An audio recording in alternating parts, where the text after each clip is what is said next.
Hi, Mystery Recapped here. Today, I'm going to explain a French romantic comedy drama film called We Die Young. Spoilers ahead, watch out, and take care.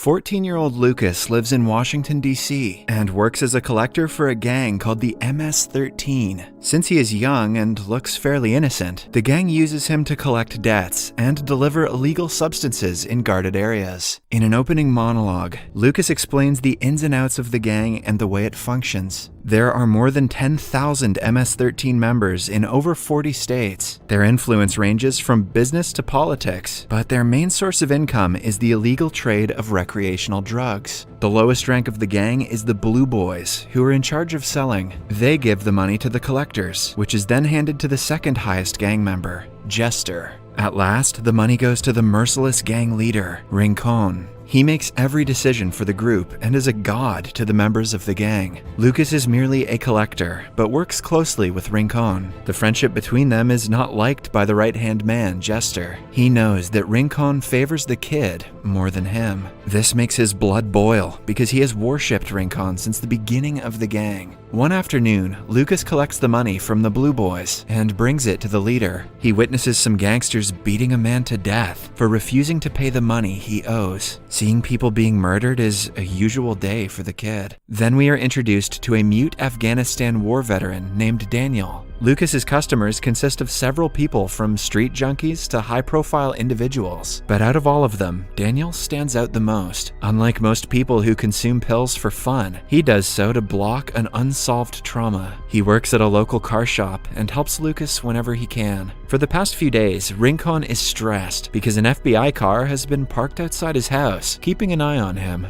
Because of this, the business has been going very slow. Moreover, Rincon's sister, Gabriella's wedding, is in a few days, and they are celebrating from home. She is handicapped, so Rincon wants to do everything in his power to make the day special. While collecting money that day, Lucas meets an old shopkeeper who is a few hundred short because his wife is sick. If it had been any other collector, they would have beaten the old man to death, but Lucas asks him to pay when he gets the chance. Following that, he goes to a local junkie base and finds his little brother, Miguel. The kid is unaware of the risks of being in a gang and wants to be a runner like his brother. Lucas wants the best for him, which is why he drags him back to the school. Somewhere else, Daniel is with his friend Anna and her daughter. He and Anna like each other, but have decided to stay friends since they both have very different lifestyles. As they chat, Anna inquires why a man like him lives in a Latino neighborhood. Daniel says he likes it here, but the truth is he is in constant need of pills that Lucas sells. They help him when he gets panic attacks and war flashbacks from the time that he was in Afghanistan. The next day, Rincon welcomes his soon-to-be brother-in-law, Thomas, and his family for the wedding ceremony. Everyone in the house is preparing for the occasion, so he has to entertain the in-laws on his own. The gangster is not very good at holding social conversations, so when Lucas arrives with the money, he is happy to get out of the situation. When he and Lucas are alone, he counts the money, happy that he has someone as trustworthy as Lucas working by his side. Taking the opportunity, the kid asks him to leave his little brother out of the business.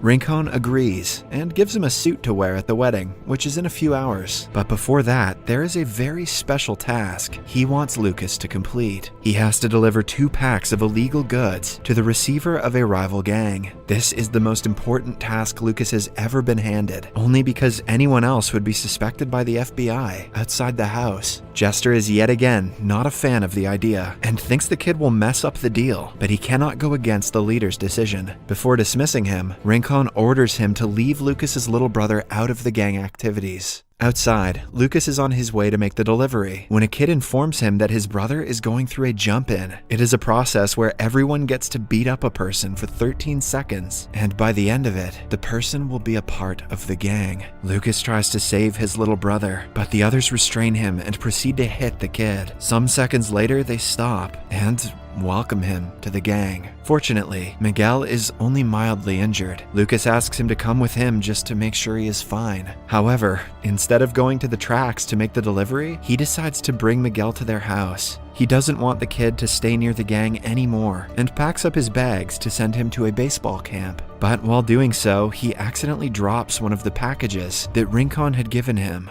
Soon, he notices that the package is missing, but before he can look for it, Jester arrives with his people and asks him why he isn't at the drop-off point. To save himself, Lucas claims that Rincon lied to Jester about the drop-off point because he doesn't trust him. Jester, who was already jealous, is furious at the leader for trusting a kid over him. In the meantime, Rincon and his sister are taking wedding pictures and celebrating the occasion. But even when they are trying to enjoy themselves, Rincon is worried about the FBI officers outside his house. Jester asks Lucas to come to Rincon and explain why he wasn't at the drop-off track. Lucas knows that if he goes to the leader with a missing package, he will surely get killed. Just then, he sees an old man driving past them and signals him to crash his car. The man is Lucas's associate, so he does as told and distracts Jester and his people. Taking the opportunity, Lucas and Miguel run away. A chase ensues through the streets, in which the brothers narrowly avoid the gunshots being fired at them.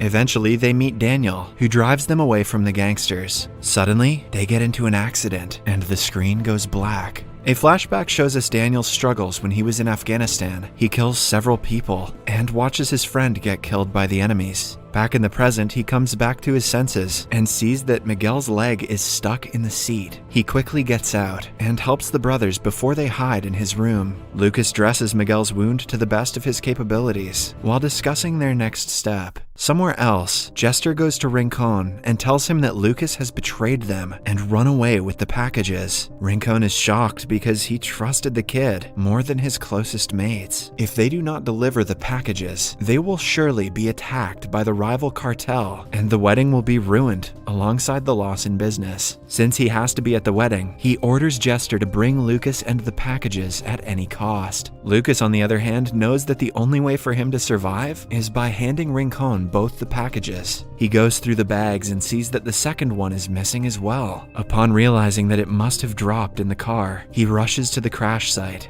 Back at the house, a man named Spider crashes the wedding. He is the rival dealer who is supposed to receive the packages. Rincon doesn't want a guy like him at a family occasion, but he has to ask him to wait for a while. Meanwhile, Lucas reaches the burning car and discovers the second package inside. On looking closer, he notices that it is full of cash, which is also in flames. It is clear that he is not getting out of this situation alive, but all he cares about is his brother's well-being. He runs back to Daniel and thanks him. Daniel wants to drive them out of the city, but Lucas says they do not need any more of his help. Following that, the brothers rush to their apartment to get the first package. Lucas wants to run away from the city using the money in the package. The brothers wait outside the apartment for most of the day because it is swarming with Rincon's men. A while later, when no one from the gang is around, they sneak inside, but right then they are caught by a kid who is also a budding gang member. He says that he will keep his mouth shut since he has known them forever. But as the brothers are about to leave with the money, the kid brings Jester in. He holds the brothers at gunpoint and checks Lucas's bag, finding out that one of the packages is missing. Lucas tells him that the package is burned into ashes, which doesn't help Jester's anger. Some hours later, Daniel returns to work to find that the gangsters have assaulted the owner of the shop.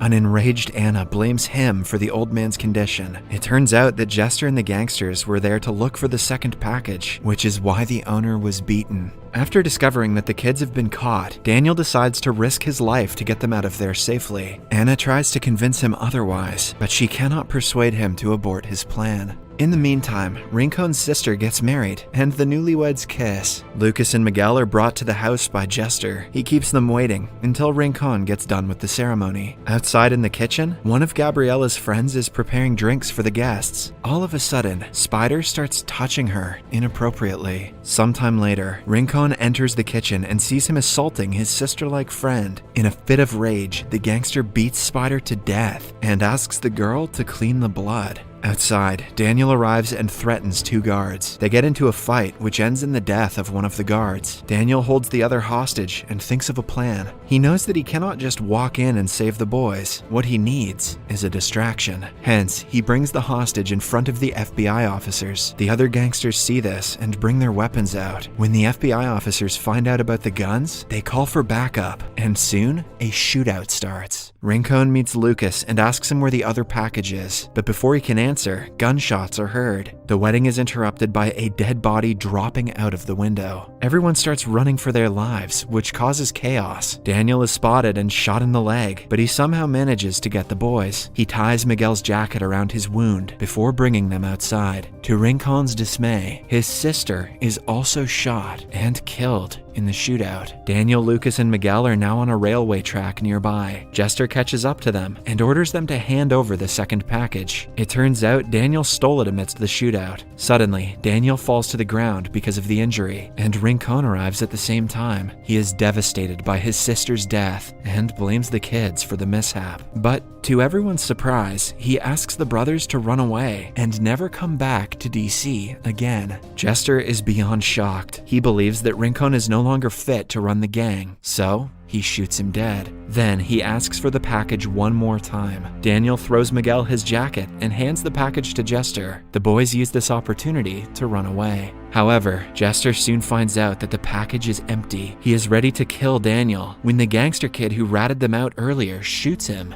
In the last scene, the brothers are on a train to a new city. Miguel finds a bundle of money in his pocket that they can use to start a better life together. Subscribe for more videos like this, turn on notifications, and leave a like to help the channel out. Thank you for watching.